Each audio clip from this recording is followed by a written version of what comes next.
UP board class 12 के प्यारे विद्यार्थियों, स्वागत है रिस्पॉन्सिव क्लासेस में। साहित्यिक हिंदी का मॉडल पेपर है जो आपके 18 फरवरी एग्जाम के लिए बहुत ही महत्वपूर्ण है, क्योंकि पूरा का पूरा पेपर ऐसे ही आपको आने वाला है, ऐसे ही आपको एग्जाम में देखने के लिए मिलेगा। तो जैसे ही आपको पेपर मिलेगा वैसे ही बच्चों यहाँ पर आपका अनुक्रमांक लिखा होगा, यहाँ अनुक्रमांक लिख देना अपना, और यहाँ पे अपना नाम लिख देना, लेकिन उत्तर पुस्तिका में अपना नाम मत लिखना। ये आपका पेपर कोड है 2026 हिंदी का मॉडल पेपर साहित्यिक हिंदी। समय आपको बच्चों मिलेगा 3 घंटा 15 मिनट। 15 मिनट सिर्फ आपको प्रश्न पत्र पढ़ने के लिए निर्धारित है। प्रश्न पत्र को अच्छे से पढ़ेंगे और जो भी ऑप्शन वाले आपके प्रश्न होंगे उसको टिक कर लेंगे जो आपको अटेंड करना है। बच्चों, आपका जो पेपर है वो 100 नंबर का होने वाला है साहित्यिक हिंदी। तो अगर हम निर्देश की बात करें तो प्रारंभ के 15 मिनट में परीक्षार्थियों को प्रश्न पत्र पढ़ने के लिए निर्धारित है। इस प्रश्न पत्र में 2 खंड है, दोनों खंडों के सभी प्रश्नों के उत्तर देना अनिवार्य है।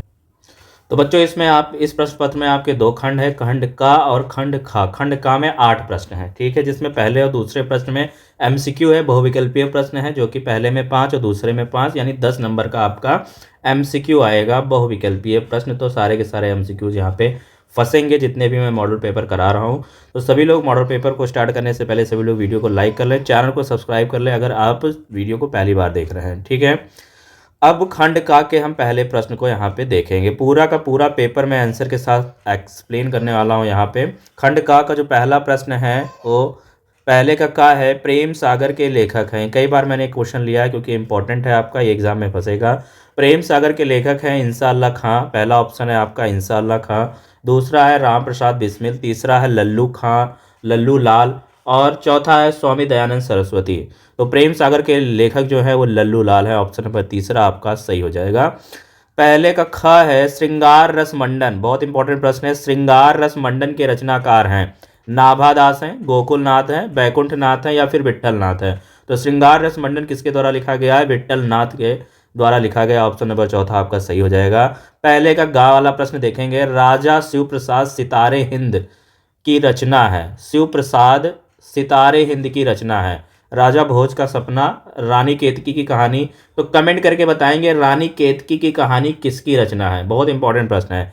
प्रेम सागर, प्रेमवती और प्रेम सागर तो भी मैंने आपको बताया, ठीक है। तो राजा शिव प्रसाद सितारे हिंद की जो रचना है वो राजा भोज का सपना है। राजा भोज का सपना है। ऑप्शन नंबर पहला सही हो जाएगा। आपको ये वाले का आंसर बताना है। कमेंट करके बच्चों बताएंगे रानी केतकी की कहानी किसने लिखी है। चलिए अगला प्रश्न देखते हैं। पहले का घा, गोरा बादल की कथा। मोस्ट इंपॉर्टेंट प्रश्न। गोरा बादल की कथा के लेखक हैं पंडित मुंशी सदा सुखलाल। दूसरा है जटमल। तीसरा है राजा शिव प्रसाद, राजा शिव प्रताप। चौथा है दौलत राम। तो गोरा बादल की कथा के लेखक हैं जटमल। ऑप्शन नंबर आपका दूसरा सही हो जाएगा, जटमल। अगला प्रश्न है बच्चों, पहले का अंगा जैनेन्द्र कुमार की रचना है। जैनेन्द्र कुमार की रचना है त्यागपत्र, सुखदा, सोच विचार, ये सभी। तो जैनेन्द्र कुमार की रचना है। तो बच्चों मैं आपको बता दूं, त्यागपत्र भी जैनेन्द्र कुमार की रचना है, सुखदा भी जैनेन्द्र कुमार की रचना है, सोच विचार ये तीनों जैनेन्द्र कुमार की रचना है। तो ऑप्शन नंबर आपका कौन सा सही हो जाएगा? चौथा वाला सही हो जाएगा, ए सभी। ऑप्शन नंबर आपका चौथा सही हो जाएगा, ए सभी, ठीक है। तो ये सभी जैनेन्द्र कुमार की रचना है। चलिए इस प्रकार आपको यहाँ से 5 में 5 नंबर मिल जाएंगे सारे एमसीक्यू सही होने पर। फिर दूसरे के का में भी 5 बहुविकल्पीय प्रश्न पूछे जाएंगे। दूसरे का है, किस महाकाव्य में 12 सर्ग हैं? कामायनी, प्रिय प्रवास, साकेत, वैदेही वनवास। तो साकेत में आपके 12 सर्ग है। ऑप्शन नंबर तीसरा सही हो जाएगा। दूसरे का खा है, चांद का मुंह टेढ़ा कविता संग्रह के रचनाकार हैं। चांद का मुंह टेढ़ा कविता संग्रह के रचनाकार हैं। ऑप्शन है आपका, तो ऑप्शन पहला है गिरिजा कुमार माथुर। दूसरा है नागार्जुन की। तीसरा है अज्ञे की। और चौथा ऑप्शन है गजानन माधव मुक्तिबोध की। तो चांद का मुंह टेढ़ा कविता संग्रह के रचनाकार हैं गजानन माधव मुक्तिबोध। ऑप्शन नंबर चौथा सही हो जाएगा। दूसरे का गा वाला बच्चों देखेंगे। तार सप्तक का प्रकाशन वर्ष है 1954, 1951, 1943, 1959। तो ऑप्शन नंबर दूसरा सही हो जाएगा 1943। पहले का घा है, मैथिली शरण गुप्त की रचना है। मैथिली शरण गुप्त की रचना है। मैथिली शरण गुप्त की रचना है। ऑप्शन नंबर 1 है सिद्धराज। दूसरा है पंचवटी। तीसरा है भारत भारती और चौथा है ये सभी। तो आपको बता दें बच्चों, मैथिली शरण गुप्त की रचना पंचवटी भी है, सिद्धराज भी है, भारत भारती है। तो इस प्रश्न का सही उत्तर हो जाएगा चौथा नंबर ए सभी। दूसरे का अंक वाला है बच्चों, जयशंकर प्रसाद की रचना नहीं है, तो नहीं पे ध्यान देंगे, वो ऑप्शन आपको पता करना है जो रचना नहीं है। ठीक है, तो कामायनी क्या जयशंकर प्रसाद की रचना है, कानन कुसुम भी जयशंकर प्रसाद की रचना है, वैदेही वनवास जयशंकर प्रसाद की रचना नहीं है, तो ऑप्शन नंबर तीसरा सही हो जाएगा, क्योंकि जो नहीं है वही पता करना है। और लहर भी जयशंकर प्रसाद की रचना है, तो आपको बताना है वैदेही वनवास किसकी रचना है, ये आप कमेंट करेंगे बच्चों, बहुत ही इंपॉर्टेंट प्रश्न है, इसका मैंने उत्तर आपको बताया भी है। वैदेही वनवास किसकी रचना है, कमेंट करके ज़रूर बताएंगे। ठीक है, चलिए अगला प्रश्न आता है आपका गद्यांश पर आधारित प्रश्न। तो तीसरा प्रश्न आपका गद्यांश पर आधारित प्रश्न होता है बच्चों। यहाँ पे आपको 2 गद्यांश एग्जाम में दिए जाएंगे, कोई एक गद्यांश आपको करना है। प्रत्येक गद्यांश में 5 प्रश्न पूछे जाएंगे, प्रत्येक 2 मार्क्स का होगा, 10 नंबर का आपका गद्यांश आने वाला है। ठीक है, तो मैं गद्यांश पढ़ ले रहा हूँ, आप लोग सभी लोग ध्यान से सुनेंगे। भूमि का निर्माण देवों ने किया है, वह अनंत काल से है, उसके भौतिक रूप, सौंदर्य और समृद्धि के प्रति सचेत होना हमारा आवश्यक कर्तव्य है। भूमि पार्थिव स्वरूप के प्रति हम जितने अधिक जागरूक होंगे, उतनी ही हमारी राष्ट्रीयता बलवती हो सकेगी। यह पृथ्वी सच्चे अर्थों में समस्त राष्ट्रीय विचारधाराओं की जननी है। जो राष्ट्रीयता पृथ्वी के साथ नहीं जुड़ी, वह निर्मूल होती है। राष्ट्रीयता की जड़ें पृथ्वी में जितनी गहरी होंगी, उतनी ही राष्ट्रीय भावों का अंकुर पल्लवित होगा। इसलिए पृथ्वी के भौतिक स्वरूप को आदोत्पान जानकारी प्राप्त करना, उसकी सुंदरता, उपयोगिता और महिमा को पहचानना आवश्यक धर्म है। ठीक है, तो बच्चों ये आपको गद्यांश पढ़ा, इस गद्यांश को पढ़ करके निम्न प्रश्नों के उत्तर देना है। पहला प्रश्न है, पाठ का शीर्षक और लेखक का नाम लिखिए। तो प्रस्तुत गद्यांश का शीर्षक है राष्ट्र का स्वरूप तथा इसके लेखक है वासुदेव शरण अग्रवाल। इस प्रकार आपको यहाँ से 2 नंबर प्राप्त हो जाएंगे। दूसरा प्रश्न है, राष्ट्र भूमि के प्रति हमारा आवश्यक कर्तव्य क्या है। तो राष्ट्र भूमि के प्रति हमारा आवश्यक कर्तव्य उसके भौतिक रूप, सौंदर्य और समृद्धि के प्रति सचेत होना है। तीसरा प्रश्न है बच्चों, किस प्रकार की राष्ट्रीयता को लेखक ने निर्मूल कहा है। तो लेखक ने कहा है कि जो राष्ट्रीयता पृथ्वी के साथ नहीं जुड़ी है, वह निर्मूल होती है। चौथा प्रश्न है, यह पृथ्वी सच्चे अर्थों में क्या है। तो यह पृथ्वी सच्चे अर्थों में समस्त राष्ट्रीय विचारधाराओं की जननी है। पांचवा प्रश्न है, रेखांकित वाक्यांश की व्याख्या कीजिए। तो यहाँ पे जो रेखांकित वाक्यांश है, जो आपको यहाँ से दिख रहा है बच्चों, जो से लेकर आवश्यक धर्म तक का, इसको क्या करना है, हमें इसकी व्याख्या करनी है, जो कि मैंने नीचे लिख रखी है। रेखांकित अंश की व्याख्या क्या है, राष्ट्रीयता की जड़ें पृथ्वी में जितनी अधिक गहरी होंगी, उतनी ही राष्ट्रीय भाव का अंकुर पुष्पित और पल्लवित होगा। अर्थात राष्ट्रीयता का आधार जितना अधिक सशक्त होगा, राष्ट्रीय भावनाएं भी उतनी अधिक विकसित होंगी। अतः प्रारंभ से अंत तक पृथ्वी के भौतिक स्वरूप की जानकारी रखना तथा उसके रूप, सौंदर्य, उपयोगिता एवं महिमा को पहचानना प्रत्येक मनुष्य का न केवल कर्तव्य बल्कि उसका धर्म भी है। फिर अगर आपको बच्चों ऊपर वाला गद्यांश नहीं आता है, तो नीचे वाला आप अटेंड कर सकते हैं, अथवा में दे रखा है ये, तो इसको आप पढ़ेंगे और मैं बताऊंगा। जितने भी मैं यहाँ पे गद्यांश करा रहा हूँ सब वेरी इंपॉर्टेंट है, क्योंकि ये सब एग्ज़ाम में पूछे गए हैं और आपको 18 फरवरी की बोर्ड परीक्षा में भी देखने को मिलेंगे। ठीक है, दूसरा गद्यांश है, भाषा स्वयं संस्कृति का एक अटूट अंग है। संस्कृति परंपरा से निश्चित होने पर भी परिवर्तनशील और गतिशील है। उसकी गति विज्ञान की प्रवृत्ति के साथ जोड़ी जाती है। वैज्ञानिक आविष्कारों के प्रभाव के कारण अद्भुत नई सांस्कृतिक हलचलों को शाब्दिक रूप देने के लिए भाषा के परंपरागत प्रयोग पर्याप्त नहीं है। इसके लिए नए प्रयोगों की, नई भाव योजनाओं को व्यक्त करने के लिए नए शब्दों की खोज की महती आवश्यकता है। तो ऊपर गद्यांश पढ़ करके निम्न प्रश्नों के उत्तर देना है। पहला प्रश्न है कि उपयुक्त गद्यांश का संदर्भ लिखिए। तो संदर्भ में हमें बताना है कि यह गद्यांश किस पाठ से लिया गया है और इसके रचयिता कौन है या इसके लेखक कौन है। 2 नंबर का प्रश्न है, प्रस्तुत गद्यांश प्रोफेसर जी सुंदर रेड्डी द्वारा लिखित भाषा और आधुनिकता नामक निबंध से अवतरित है। ये लिखने पे आपको 2 नंबर पूरे में पूरे मिल जाएंगे। दूसरा प्रश्न है बच्चों, नए शब्दों की खोज की आवश्यकता क्यों होती है। तो भाव योजनाओं को व्यक्त करने के लिए नए शब्दों की खोज की आवश्यकता होती है। 2 नंबर यहाँ से आपको प्राप्त हो जाएंगे। भाषा किसका अभिन्न है। तो भाषा संस्कृति का अभिन्न अंग है, क्योंकि संस्कृति की अभिव्यक्ति का माध्यम भाषा ही है। 2 नंबर आपको यहाँ से प्राप्त हो जाएंगे। किसकी गति विज्ञान की प्रगति के साथ जोड़ी जाती है। तो भाषा संस्कृति की परंपरा से निश्चित होने के बावजूद विज्ञान की प्रगति के साथ जोड़ी जाती है। ऑप्शन नंबर दूसरा सही हो जाएगा। रेखांकित अंश की व्याख्या कीजिए। तो लेखक का कहना है कि भाषा संस्कृत का अभिन्न अंग है, क्योंकि संस्कृति की अभिव्यक्ति का माध्यम भाषा ही है। संस्कृति की रचना और विकास परंपराओं द्वारा होता है। परंपराएं क्योंकि परिवर्तनशील होती हैं, इसलिए संस्कृति भी एक जैसी नहीं रहती, वह भी परंपराओं की तरह बदलती रहती है। इस रूप में हम कह सकते हैं संस्कृति गतिशील होती है। ये रेखांकित अंश की व्याख्या हो गई, जो आपको ऊपर के 2 लाइनों में दिखाई गई है, खींची गई है। तो इसको मैंने एक्सप्लेन किया। इस प्रकार ये पूरा आपका गद्यांश होता है। यहाँ से आपको 10 में 10 नंबर प्राप्त हो जाएंगे। फिर आपका इसी प्रकार चौथा प्रश्न आता है बच्चों। चौथा प्रश्न पद्यांश पर आधारित होता है। यहाँ पे भी आपको 2 पद्यांश दिए जाएंगे, कोई एक ही पद्यांश करना है। जो पद्यांश आपको अच्छे से आ रहा होगा वो आप अटेंड कर लेना। इसमें भी प्रत्येक पद्यांश में 5 प्रश्न होंगे, प्रत्येक 2 मार्क्स का होगा, तो 10 नंबर का आपका पद्यांश भी आता है। ठीक है, चलिए मैं आपको पहला इंपॉर्टेंट पद्यांश बताता हूँ। ये पद्यांश आप पूरा डिप टू रट लीजिए, ऐसे ही प्रश्न आपको पूरा देखने को मिलेगा। पद्यांश है बच्चा, लज्जाशील पथिक महिला जो कहीं दृष्टि आए, होने देना विकृत वसना तू न तू सुंदरी को, जो थोड़ी भी श्रमित वह हो, गोद ले शांति खोना, होठों की और कमल मुख की म्लानताएं मिटाना, कोई क्लांता कृषक लन्ना खेत में जो दिखाए, धीरे धीरे परस उसकी क्लांतियों को मिटाना, जाता कोई जलद यदि हो व्योम में तो उसे ला, छाया द्वारा सुखित करना तप्त भूतांगना को। ठीक है, तो ये पद्यांश है बच्चों। और इस पद्यांश के शीर्षक और कवि का नाम बताना है। तो शीर्षक है पवन दूतिका और इसके कवि हैं अयोध्या सिंह उपाध्याय हरिओद। ये पूरा लिखेंगे, आपको 2 नंबर यहाँ से प्राप्त हो जाएगा बच्चों। फिर है रेखांकित अंश की व्याख्या कीजिए। तो ऊपर की जो आपको 3 लाइन 4 लाइन दिखी है अंडरलाइन, इसको अपने शब्दों में व्याख्यात करना है। तो क्या है रेखांकित अंश की व्याख्या, मैं आपको बताता हूँ।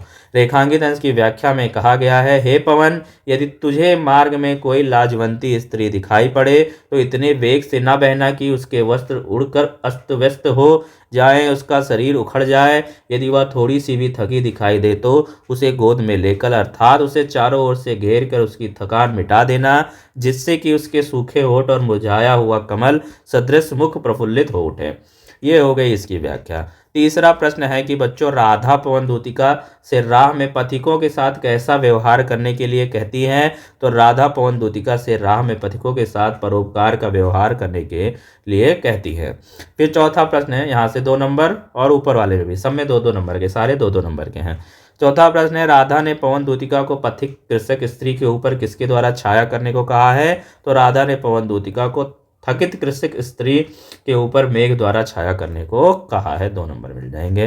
पांचवा प्रश्न है बच्चों, कृषक ललना शब्द में कौन सा अलंकार है। तो मानवीकरण उपमा अलंकार है। ठीक है, फिर अगर आपको ऊपर वाला पद्यांश अच्छे से नहीं आता तो आप दूसरा वाला अटेंड करेंगे। ठीक है, इसमें है, कहते आते थे यही अभी नरदेही, माता ना कुमाता पुत्र कुपुत्र भले ही, अब कहें सभी या हाय विरुद्ध विधाता है, पुत्र पुत्र ही रहे कुमाता माता, बस मैंने इसका बाह मात्र ही देखा। और ये यहाँ पे पूरा रखा है, इसको पढ़ लीजिए आप। ठीक है, तो ऊपरी पद्यांश के शीर्षक और कवि का नाम लिखिए। तो प्रस्तुत पद्यांश श्री मैथिली शरण गुप्त द्वारा रचित साकेत महाकाव्य से हमारी पाठ्य पुस्तक काव्यांजलि में संकलित कैकेयी का अनुताप शीर्षक काव्यांश से ये अवतरित है।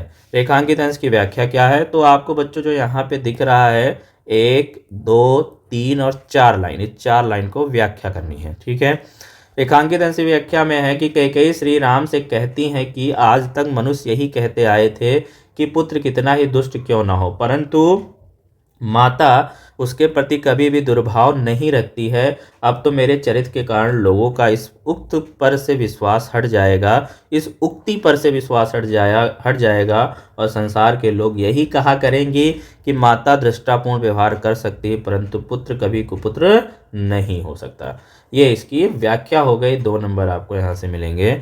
पद्यांश के अनुसार आज तक लोग क्या कहते आए। तो पद्यांश के अनुसार आज तक लोग यही कहते आए हैं कि पुत्र कुपुत्र हो सकता है और माता कुमाता नहीं हो सकती है।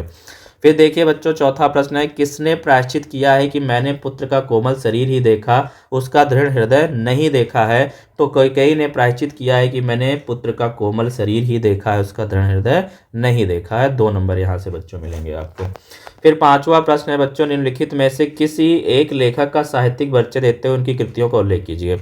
तो वासुदेव शरण अग्रवाल, हजारी प्रसाद द्विवेदी और प्रोफेसर जी सुंदर रेड्डी, ये 3 हैं। इन 3 में से किसी एक का आपका जीवन परिचय और साहित्यिक परिचय देखते हुए उनकी कृतियों का उल्लेख करना है। तीनों इंपॉर्टेंट हैं, तीनों तैयार कर लीजिए। एक का मैंने लिख रखा है, ठीक है। फिर इसी प्रकार आपका एक कवि का आता है, जीवन परिचय, साहित्यिक परिचय देते हैं, उनकी कृतियों का उल्लेख 5 नंबर में। इतने भी देख के यहाँ बहुत इंपॉर्टेंट है। यहाँ पे अयोध्या सुगम उपाध्याय हरियोध का लिखा हुआ है, ये भी इंपॉर्टेंट है, आप पढ़ लीजिए वीडियो पॉज करके, ठीक है। अयोध्या सिंह उपाध्याय की प्रमुख रचनाएं हैं प्रिय प्रवास, पारिजात, वैदेही वनवास। जैसे अभी मैंने कमेंट में पूछा भी था वैदेही वनवास किसकी रचना है, तो अयोध्या सिंह उपाध्याय हरियोध की है।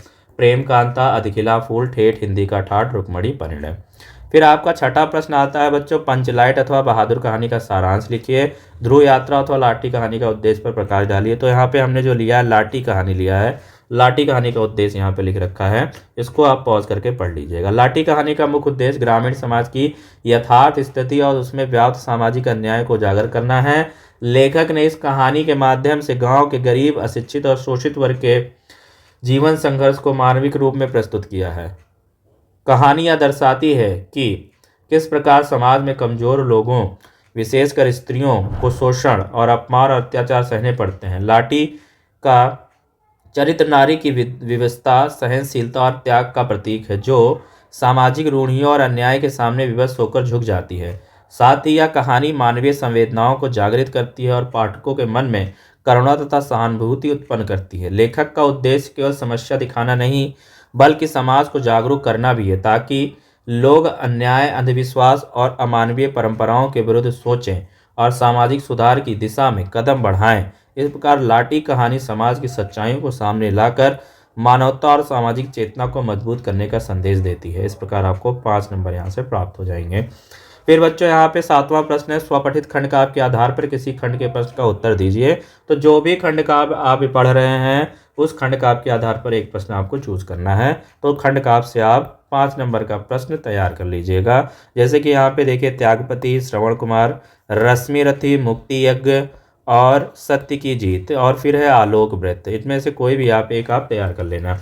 फिर बच्चों खंड खा है, खंड खा यहाँ से स्टार्ट हो जाता है आपका, यहाँ से अनिवार्य संस्कृत होगी। इसमें आपके अनिवार्य संस्कृत के गद्यांश और पद्यांश 7-7 नंबर के आएंगे। 2-2 ऑप्शन सब में होंगे, यानी गद्यांश में भी 2 ऑप्शन होंगे, एक ही आपको करना है। इसी तरह पद्यांश में 2 ऑप्शन होंगे, एक ही आपको करना है। तो दिए गए संस्कृत गद्यांश में किसी एक का संदर्भ हिंदी अनुवाद कीजिए। तो यहाँ पे देखिए गद्यांश लिख रखा है, आप इसको अच्छे से पढ़ लो और इसके आधार पर इस गद्यांश का संदर्भ बताना है। तो ऊपर के जो लिखित गद्यांश है उसका संदर्भ है, प्रस्तुत गद्यांश हमारी पाठ्य पुस्तक संस्कृत दिग्दर्शिका के संस्कृत भाषाया महत्तम नामक पाठ से अवतरित है, ठीक है। अनुवाद है, धन्य है यह भारत देश जहाँ जनमानस को पावन करने वाली, अच्छे भावों को उत्पन्न करने वाली, शब्द समूह को जनने वाली देववाणी शोभायमान है। विद्यमान समस्त साहित्यों में इसका साहित्य सर्वश्रेष्ठ है, सुसंपन्न है। यही भाषा संसार में संस्कृत नाम से भी प्रसिद्ध है। इसी भाषा में हमारे रामायण, महाभारत आदि ऐतिहासिक ग्रंथ, चारों वेद, समस्त उपनिषद, 18 पुराण तथा अन्य महाकाव्य, नाटक आदि इसी भाषा में लिखे गए हैं। अब अगर आपको ये इसका हो गया अनुवाद बच्चों, अगर ऊपर का गद्यांश आपको अच्छे से नहीं आता है तो आप दूसरा वाला अटेम्प्ट कर सकते हैं जो नीचे लिखा है, लेकिन सारे गद्यांश मोस्ट इम्पोर्टेंट है, ठीक है। महामनीष्वना मदन मोहन मालवीयस्य जन्मे प्रयागे प्रतिष्ठित परिवारे अभवत्। अस्य पिता पंडित वजनाथ मालवीय संस्कृतस्य सामान्यः विद्वान् आसीत्। अयं प्रयागे संस्कृत पाठशालायां राजकीय विद्यालये म्योर सेंट्रल महाविद्यालये च शिक्षा प्राप्य अत्रैव राजकीय विद्यालये अध्यापनम् आरब्धवान्। युवकः मालवीय स्वीकीयेन प्रभावपूर्ण भाषेण जनानां मनासि अमोहते। अतः यस्य सुखदा त्वं प्राविधाक पदवी प्राप्य देशस्य श्रेष्ठतरां सेवां कृत्यु प्रेरितवन्तः। तो ये आपका गद्यांश है। तो प्रस्तुत गद्यांश हमारी पाठ्य पुस्तक संस्कृत दिग्दर्शिका के महामना मालवीय नामक पाठ से अवतरित है। 2 नंबर यहाँ से मिले और 5 नंबर इसका अनुवाद, ठीक है।